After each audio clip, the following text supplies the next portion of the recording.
ফিরে ফিরে আসে পরীর প্রেমের গুঞ্জন। ডালিউড চিত্রনায়িকা পরীমণি আবারও আলোচনার শীর্ষে। তিনি বিভিন্ন কারণে সবসময় আলোচনায় থাকেন। নিজের কাজ এবং ব্যক্তিগত জীবনের নানা ঘটনার জন্য সংবাদের শিরোনাম হন তিনি। এবার প্রেমের গুঞ্জন যেন তার পিছু ছাড়ছে না। গত মঙ্গলবার রাতে সামাজিক যোগাযোগ মাধ্যমে ভালোবাসার মানুষের বাহুডোরে দেখা গেল এই আলোচিত অভিনেত্রীকে। পরীমণি নিজের ভেরিফাইড ফেসবুক পেজে ছবি প্রকাশ করে ক্যাপশনে লিখেছেন, প্রেম ফিরে ফিরে আসুক ভালোবাসা হয়ে। জীবন ভালোবাসার, জীবন প্রেমের, এই জীবন প্রেমের মায়ায় জড়িয়ে থাকুক। শুধু অবসানের জন্য জীবন প্রেম থেকে বিচ্ছিন্ন না হোক। প্রেম ফিরে আসুক ভালোবাসা হয়ে, আবার চলে যাক শরতের সাদা শুভ্র মেঘের মতন।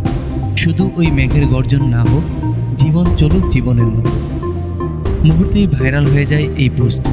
অনুরাগীদের কল্পনা আর গুঞ্জনের তীব্রতা বেড়ে যায়। নানা প্রকার মন্তব্যে মুখর হয়ে ওঠেন অনুরাগীরা।